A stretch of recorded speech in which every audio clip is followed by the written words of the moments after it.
Hi everyone, and a warm welcome to Words of Hope. This is a series of short yet really important messages that have been put together by the Elim Church in Ireland as we seek to speak life into this current crisis. Over the month of May, at 7:30 every Sunday evening, different speakers will address some of the many questions people are asking during this period of lockdown, and we're delighted that you've chosen to be with us this evening. My name is Pip. I am one of the pastors in Dundonald Elim Church, and it's my privilege to introduce tonight's speaker. But just before that, we're hoping that you will help us get this message out far and wide across Facebook, and you can do that by taking a second to hit the share button on this post and put this message onto your personal Facebook page so that your friends can see it. Also, if you are the administrator of a church Facebook page, why not do the same thing and encourage your congregation to share this out far and wide and make the impact of it significant. And thank you for your support in that. It's a pleasure to welcome this evening's speaker, Edwin Michael. Edwin is the Irish Superintendent of Elim, and he is going to bring our words of hope. And following that, he is going to share with us in a question and answer session to tease out some of the thoughts that he has. But for now, please enjoy these words of hope. Good evening, everyone. What can we trust in the middle of this pandemic? A few months back, when the word coronavirus entered our vocabulary, our world began to change. And the effects of that change and the focus of that change became a lot more acute in March when our country went into lockdown. As a result of lockdown, the Global Web Index statistic informs us that we're consuming unprecedented amounts of media to keep ourselves entertained and informed while we stay indoors. Not all of that information is positive. In fact, it's often quite negative, and for many people, even frightening. News channels giving us the daily grim tally of deaths from around the world. We're thankful for the interviews, of course, with people who have recovered from the virus, but sadly we listen over and over again to the interviews with the grieving relatives of those who haven't. In this time of crisis and heightened fear, and with a lot more time on our hands, online activity is on the up. Social media platforms are flooded with messages and information, some that brings encouragement, but a lot that's less than helpful. Questionable cures, conspiracy theories. It's not my subject this evening, but can I suggest that in this season, this environment, that we all apply some information hygiene. Information hygiene is simply the online world's equivalent of hand washing.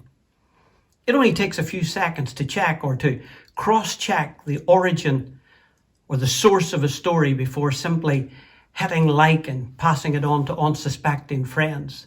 But the issue isn't just about what we share on.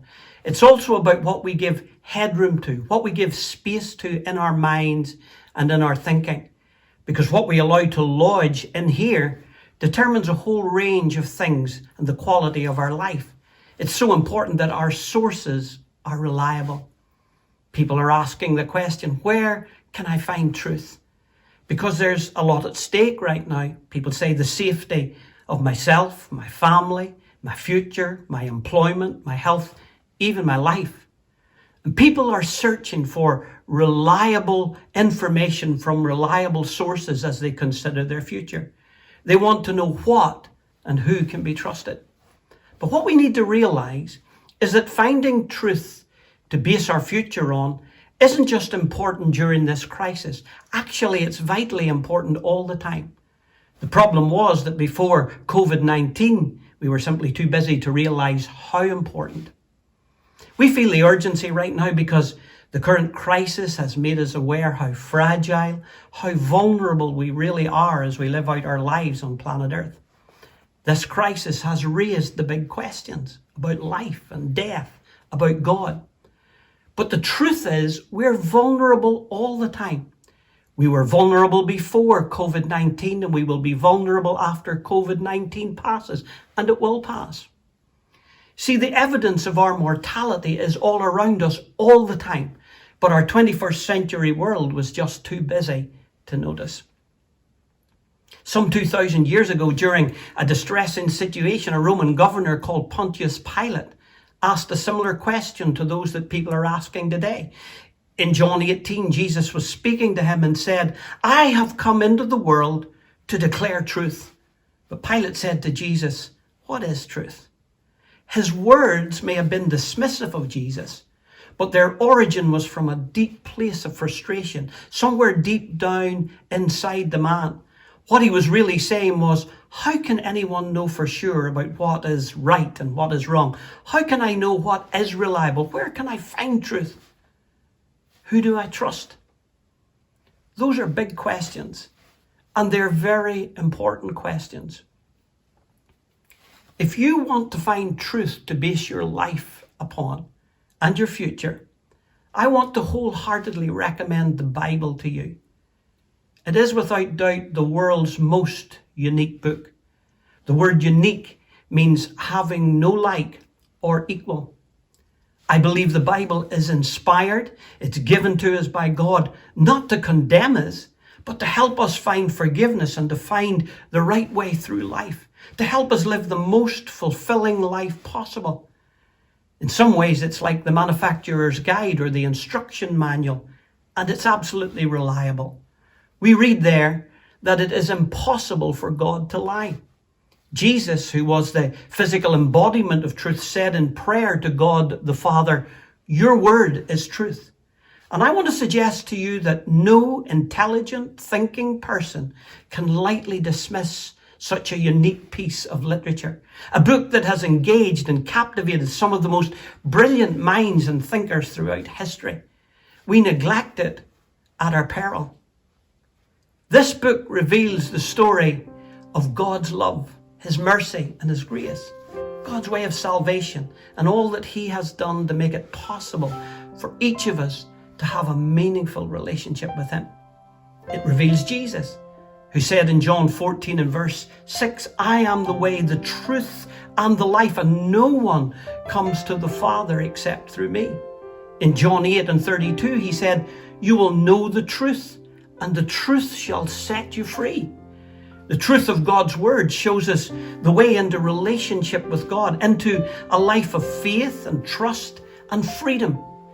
Freedom from guilt, from shame, from all kinds of addictions and habits and life-controlling patterns which people are battling with even now, even more so now as we live in lockdown situations. The Bible speaks about freedom from fear, the fear of the future and what may lie ahead. The life of faith and relationship with God helps us handle fear.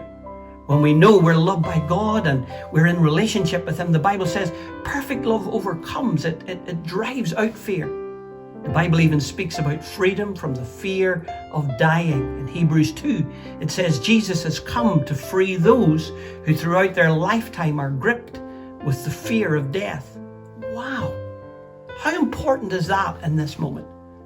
So in conclusion, what can we trust in this pandemic? I believe we can fully trust God and his word, not just in this season, but in all the seasons of life, as we navigate our way through whatever life brings across our path. This life of faith that the Bible introduces us to doesn't promise us immunity from difficult times or from sorrow or even from the experience of suffering. But what it does promise is the presence of God with us. Whatever the future may hold for us, he promises to journey with us. And he's the one who has already stepped into our world of suffering in human form and tasted it firsthand. When we're in relationship with him, the same Jesus says, "I will never leave you. I will never forsake you." Well, many thanks to Edwin for sharing those words of hope with us, and we trust that you have been encouraged through what he said. In a minute we are going to have a question and answer session with Edwin where we'll try and tease out some of the issues and some of the points that he raised, and we hope you can all stay for that. But maybe you are at a point in your journey with God where you're wondering, why do I need to become a Christian? Or you're wondering, how do I become a Christian? And if that is the case, why don't you follow the link on the screen at the moment to the Elim Church Ireland website, and you will find there short videos that can help answer the questions you have. Also, maybe you are wondering where the nearest Elim church to you is, or how we can continue the journey together. And if that is the case, why don't you email info@elimchurchireland.com, and we will get back to you as soon as we possibly can. Next Sunday night, we're delighted that Pastor John McAvoy will be sharing words of hope, and we know you do not want to miss that, so we look forward to having you join with us again. But for now, we're going to go into this question and answer session. Some really interesting points to raise with Edwin, and we hope you can stay for that. God bless you all.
Well, good evening everybody, and welcome to this Words of Hope question and answer session with Edwin Michael.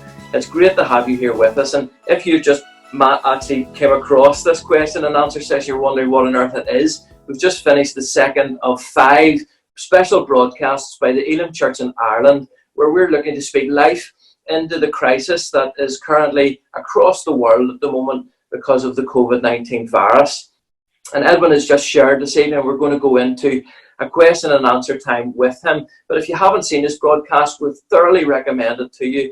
And it'll take about 8 minutes to watch it, and you will be blessed through what he says. But we're delighted that you're here. And maybe if you've been with us the whole way through and you still haven't shared this broadcast onto your personal Facebook page, why not take a second and just do that now? Because it just helps us get the message out far and wide of what we're trying to share and the hope that we're trying to bring to people.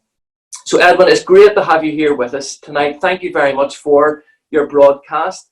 And I just thought before we go into the questions, it would be nice if you could just, for maybe folk who are outside of Elim and might not know, tell us a little bit about yourself, your family and your ministry role. Okay, Pip, great to be sharing in the question and answer session tonight. I'm married to Margaret. We've been married for 37 years this coming September. We have had 3 children.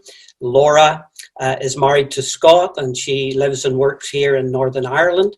Ryan lives and works in Manchester, and he's in a relationship with a lovely girl called Sophie.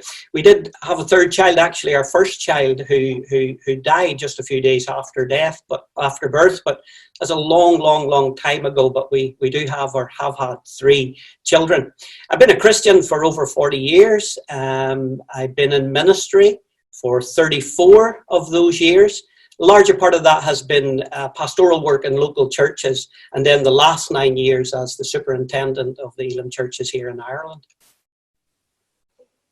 Brilliant. Thanks for that, Edwin. And obviously we've put this series together to try and speak hope into the crisis, but it is a crisis, and we've all watched it unfold over the last few months, and it has made an impact right across the globe. And we had that grim statistic earlier in the week that we saw in the news that the UK has now passed 30,000 people who have died as a result of COVID-19. What are your reflections at the minute, Edwin, as you hear statistics like that and see what's happening? Yeah, I guess, Pip, I'm pretty much like everybody else. We've all been in a state of kind of shock in some ways.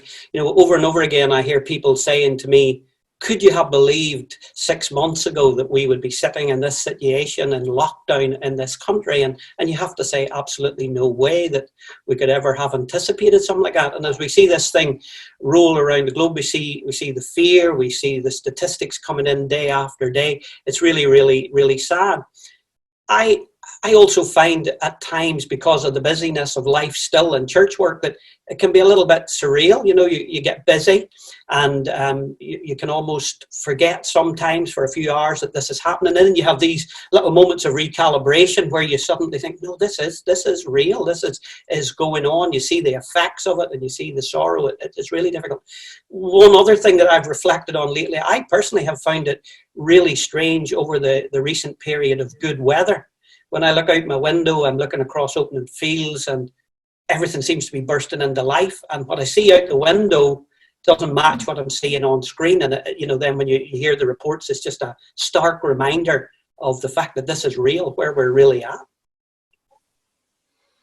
Yeah, and the reports are stark. And you made mention in your interview or your presentation, about too much information can be a negative thing in some ways. And I know people who have stopped watching the news for the very reason that it just seems to get them down and it has a very negative impact upon them. I would be the opposite. I'm always watching the news and trying to take everything in. How do you find that balance? Because obviously, as a minister of the gospel, Karl Barth, the famous theologian, said, we should have the Bible in one hand and a newspaper in the other, and we should be totally aware of what is going on around us in our culture and how the Bible speaks into that. How have you found it in terms of finding a balance of too much information is a negative thing, but also we need to be aware of reality?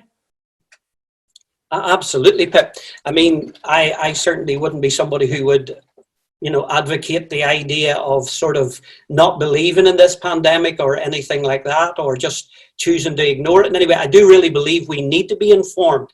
A lot of people are facing a lot of huge issues about their health, their safety, their future. We need to be informed about the pandemic for sure. But in my little talk, I was talking a little bit about information, but I think people are searching for information. But it's really important that we get reliable information. That's the thing. I don't know if you're like me. I've seen like a multitude, a host of these sort of epidemiologists springing up who have become sort of professional in the field in the last 3 weeks, almost, it appears. May never have looked at the subject before. And I think there's some information out there which, we need to be careful of, some of the conspiracy theories and stuff like that, to say that, that unscrupulous people wouldn't take advantage of this situation, or governments even for that. I don't know, but we'll cross that bridge when we come to it. So people need information. We need to be informed, but we need to be reliably informed. And I think just there's a danger sometimes in lockdown that, we can sort of almost become information addicts. We can just go from the one report to the next report to the next report, and we have a world of information on our phones, all the information we need, and it can become that we just get too much overload information. And I feel like information, it's like our diet. We need it. We need to be informed. We need reliable information, but we need the right amounts of it, particularly in lockdown, where there's all kinds of mental health issues and stuff that come out of the isolation factor.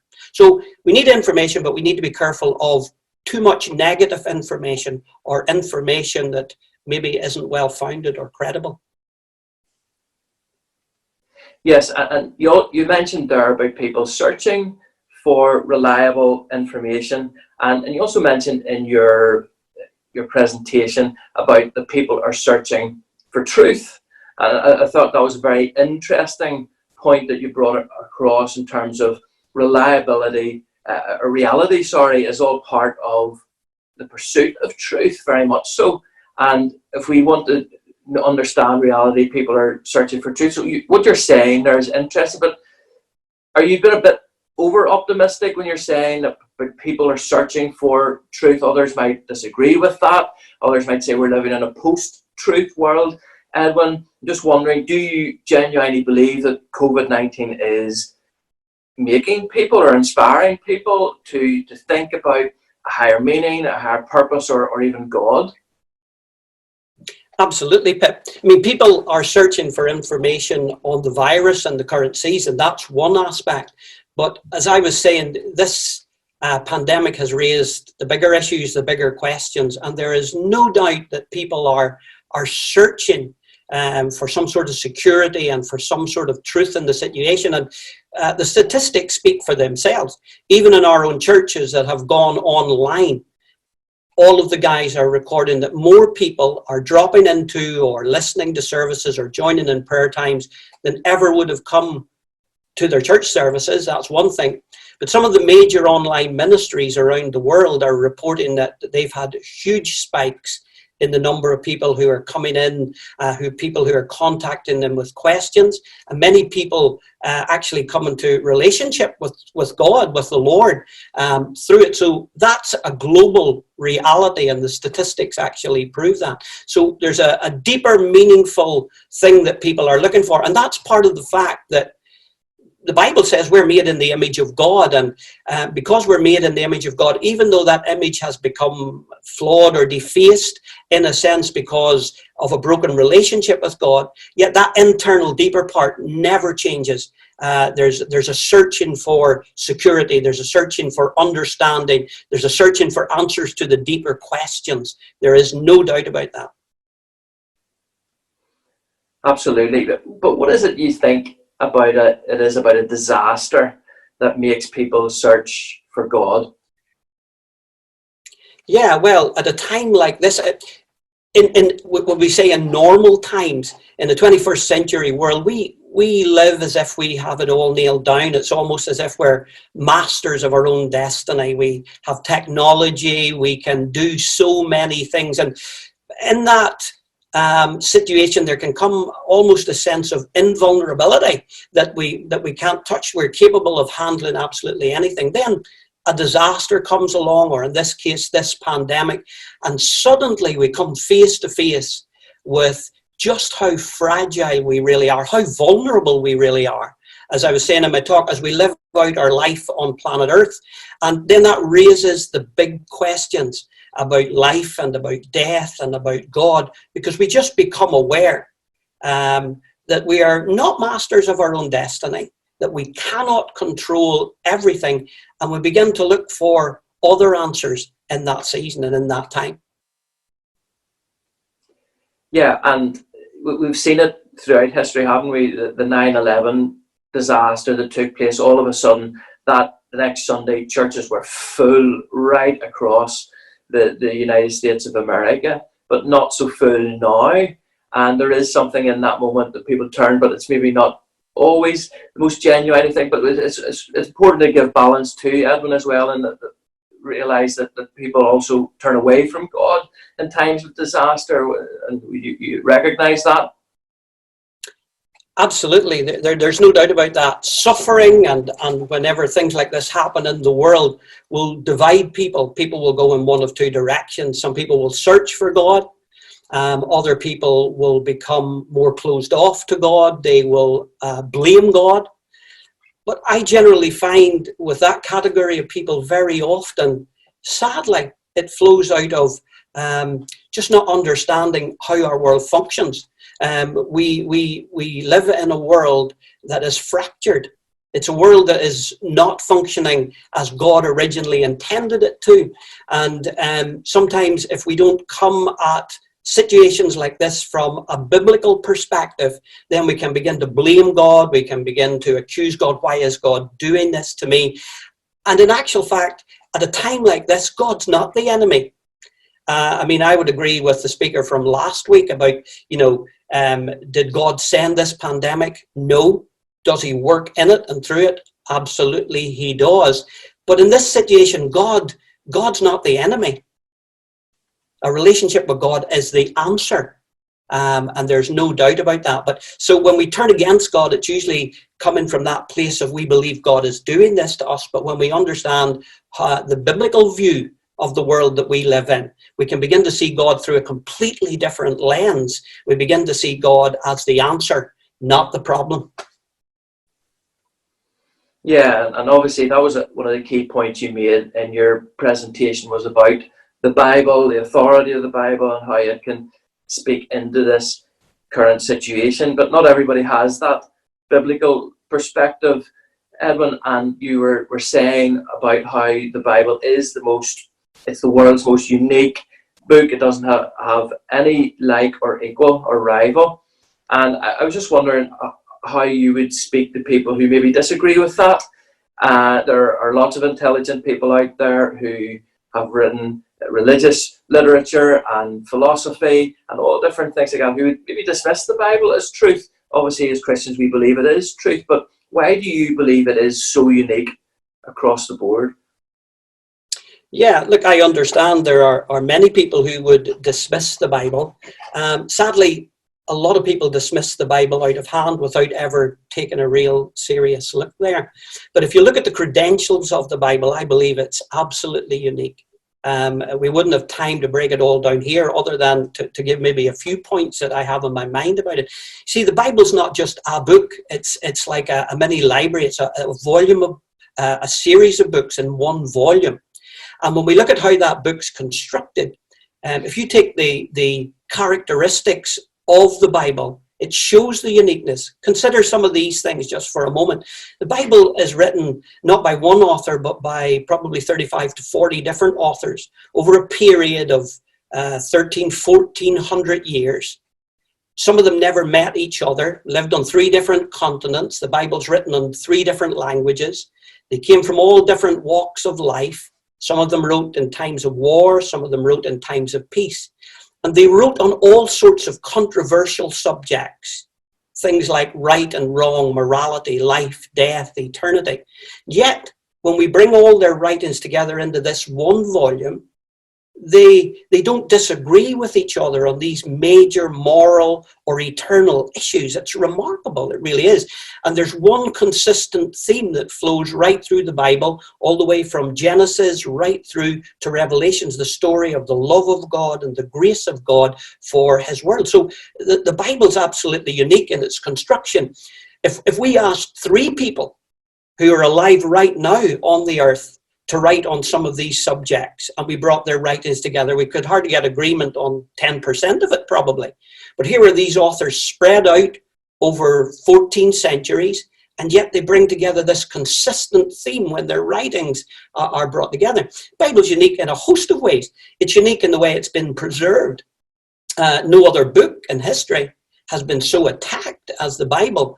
Going back through history, empires, emperors, leaders have tried to ban it and completely rid the world of it. But here we are, many of those empires have come and gone, and the Bible is still with us. It's unique in its circulation. It remains the world's best-selling book. In any given month, perhaps not, something comes out that grabs the attention of people. But overall, the Guinness Book of Records tells us it's still the world's best-selling book. You know, this would take a whole study. But what I'm trying to appeal to people to say, don't dismiss the Bible lightly. It's unique in a couple of other ways, and then we'll move on to something else. But I love this stuff. You know, the Bible's unique in its prophetic predictions.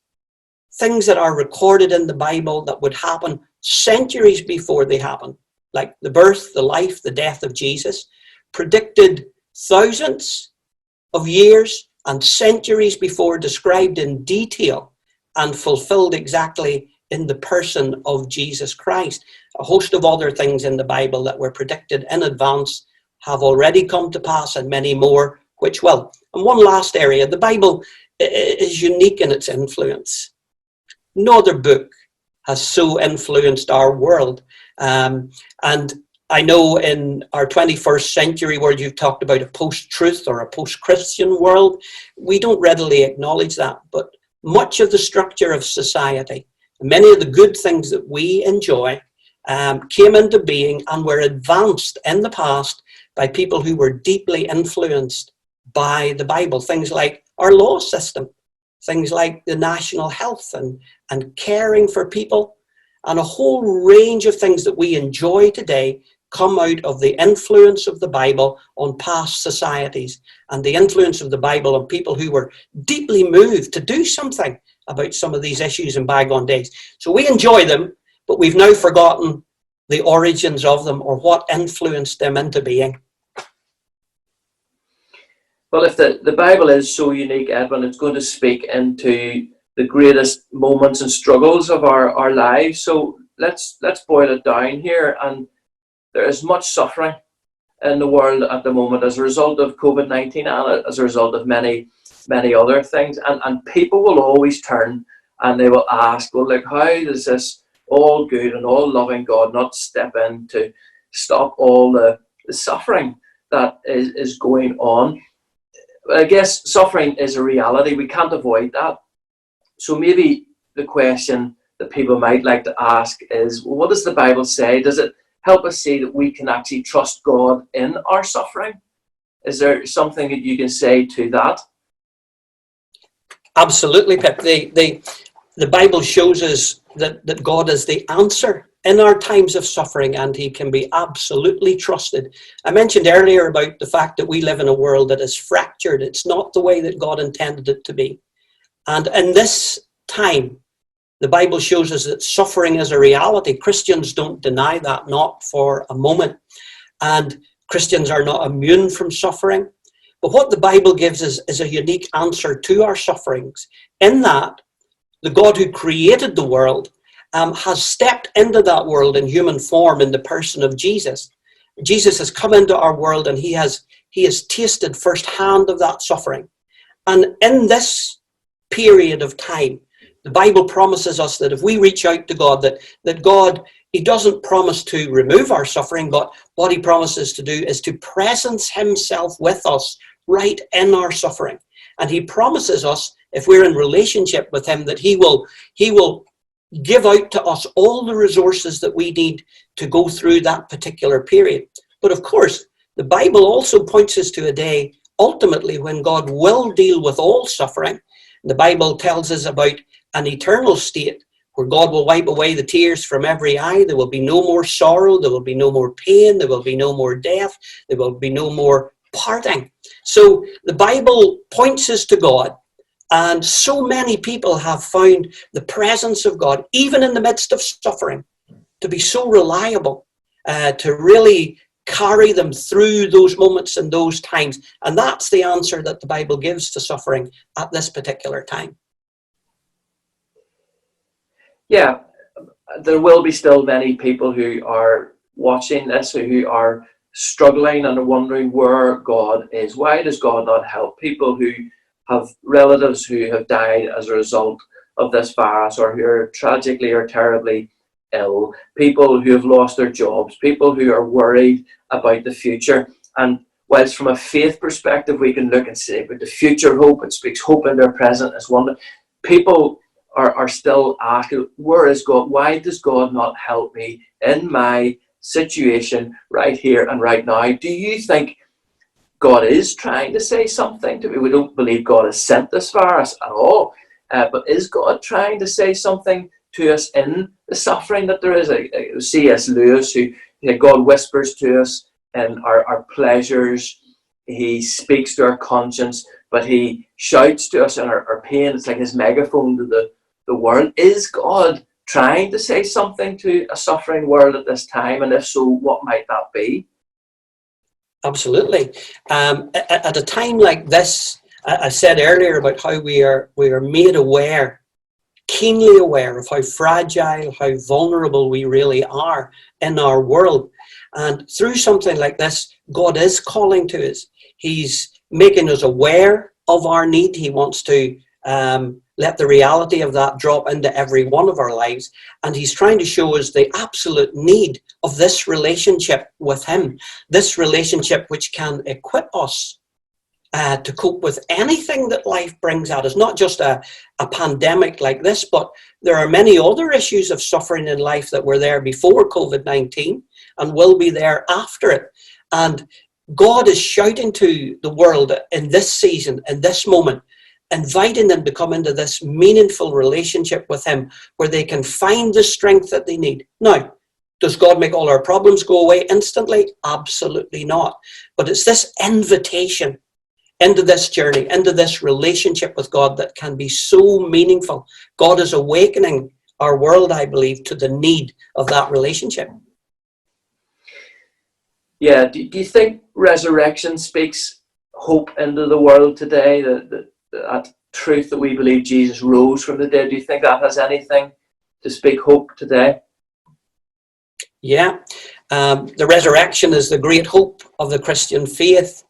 And in this current pandemic, the big thing that we are faced with ultimately is the possibility of death. But sometimes we need to step back from that and realize that death has always been a reality. We are just mortal beings.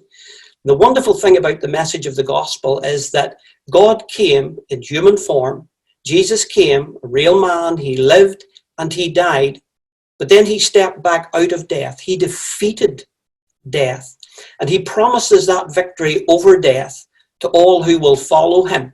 And that's why resurrection is so important, because through the resurrection, God is saying to us that death doesn't have even the final say in our lives.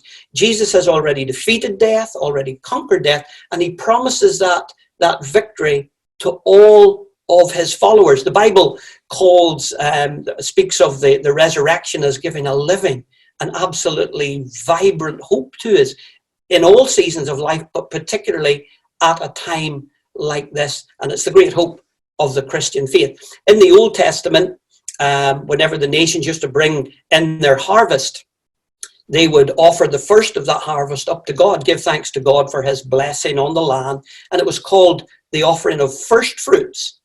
And actually, the Bible describes Jesus like that, like a first offering. He's the first resurrection from the dead. But afterwards, the Bible speaks about all of his followers having victory over death and rising again in the same way that he did. So it's huge in the Christian faith. It's the great hope of the Christian faith, and it's based on an historical fact, a reality. Yeah, and just a couple of personal questions, maybe in terms of your experience, your journey with God, to try and earth some of this for what your experience has been, Edwin. Resurrection, the hope of the future, knowing where we are going. Does that ever are you never afraid? Do you ever fear in this current crisis? Are you void of fear, Edwin? No, absolutely not. I'm not superhuman, and Christians don't claim to be superhuman. We're affected by all of the things that everyone is affected in this life, affected with in this life, and even this current crisis. And the Christian life, when we come into this relationship with God that I've spoken so much about, it doesn't mean that we automatically have all of these issues dealt with. We're never afraid again. We're never anxious again. And coming into this relationship is both an event and a process. We come into this relationship at a moment in time, but it also brings us into a process where we learn to live and trust, increasingly learn to trust God. And the more we learn to trust God, the more we realize how faithful he is, then the more these other things begin to melt away in our life, because the things that would make us anxious, the things that would bring fear, the more we learn how faithful God is, then the more those things don't control and they don't have a huge hold over our life. Do I still get anxious sometimes? Absolutely. Are there things that sometimes makes us afraid? But then we pause and we bring that back and we remember how faithful God is to us, and those things begin to be dealt with. They begin to subside in our life, and the life of faith and trust really takes over. So it's a process of learning to grow further and further and further in our trust with God. Yeah, brilliant. And you've taken quite a lot of really heavy, big questions tonight, Edwin, and we appreciate you doing that. I could talk to you a lot longer about many of the issues, and sometimes we feel that we're just skimming the surface with some of these things. But just to finish, what does having a relationship with God mean to you? And what would you say to somebody who is watching this broadcast who is not yet a Christian? Having a relationship with God, it has become everything to me. Pip, it really has. I said I've been a Christian for over 40 years, but I wasn't always a Christian. I lived my life right through into my late teenage years with no thought for God whatsoever. Just doing anything that I wanted to do, living any way I basically wanted to live. At a very young age, I used to sing around pubs and clubs, and I thought I knew what life was all about. I knew where I was going and what was important and how to really live life. Then God began to break in on our whole family circle, and I got caught up in that, and God broke into my life, and that totally changed everything. It totally transformed everything in me. And I suddenly became aware of this whole new dimension of life, this spiritual dimension of life that I hadn't even realized was there before. And then I suddenly began to realize that I thought I was really living before that. But then I began to realize what life was really all about, with this whole extra dimension of relationship with God, the reality of his presence and his power in my life. I just became aware of all of that. And that has been the case. That has never changed. The excitement of that has never changed over 40 years. Do I still have problems? Absolutely. Do I still struggle with things? Yes, like everybody else. But that reality in my life has directed my life for all of those years. God has been very faithful. God has blessed. So my relationship with God is everything to me. And I would say to anyone who is out there, who is considering some of the big questions at this time and really thinking about these things. You know, Jesus said something. He said, whoever comes to me, I won't turn them away. And it's very interesting at this moment. Church buildings are closed. But I would say to people out there, you don't need a church building to get into a relationship with God. You might not even be able to get access to a minister. Believe it or not, you don't need a minister to bring you into this relationship with God. You can simply call on God. You can pray. Just talk to God. You can invite him to come into your life. You can invite him to forgive you and bring you into this relationship with him. But even if you're not prepared to take that step, what I would say would be is bring your questions to God. Bring your ponderings to God. If you're angry at God, you know, God's able to take that stuff. He's not troubled by us bringing that stuff to him. So I would encourage people to talk to God, bring their questions, but beyond the questions, he's inviting you into this experience with him, into this relationship with him, and he's waiting for you to ask him to come in. And when you do, just like it happened to me over 40 years ago, didn't mean to get emotional, but it's real, really is. And if people invite the Lord in, they will discover that Jesus really is who he claims to be. He really rose from the dead. He's alive, and his presence can be real in your life. I close with this thought on this question anyway, to say that Jesus said he has come to give us life and life overflowing. And when we come into this relationship with God, eternal life has already started within us. We think of eternal life in terms of duration, the length, it's never going to end. But eternal life's not just the duration, it's a different quality of life that God brings us into, this spiritual dimension of knowing him and journeying through life with him. And that's available to anyone who will reach out and ask the Lord to come in. Brilliant, Edwin. And it is real, it is emotional, and it means everything to us. So thank you for being vulnerable and just sharing your heart with us tonight. That has been so helpful. And if you are watching this broadcast and you are wondering about becoming a Christian, why you need to become a Christian, or indeed how you become a Christian, we would encourage you to visit the Elim Church Ireland website and follow the link that's on the screen at the moment. And there are a series of short videos there that can help answer some of the questions that you have. Or, as we said in the video at the start, if you would like to find out more about Elim Ireland, a church that's close to you, how you can journey with us, or we can journey with you and be more support to you as well, why not email us info@elimchurchireland.com, and we'll be only too glad to get back to you and to help you. And Edwin, we just want to say a massive thank you to you for your time investment and your presentation, but also in coming into the firing line and answering all of the difficult questions that you've taken tonight. This is a really important thing for us as a movement to be able to do, and we just want to say that we appreciate your leadership and how you are helping us as a movement come into this space where we are answering the tough questions and we're seeking to bring the hope of the gospel into this world in a real way, dealing with real situations and how Jesus can make a difference in people's lives. So thank you so much for everything that you've given us tonight. And also, we would love to invite you to come to Words of Hope next Sunday night. Pastor John McAvoy will be speaking, and he'll be addressing another topic that questions that people are asking in this season, and we would love to have you back for that. So thank you for being with us tonight, and may God bless you.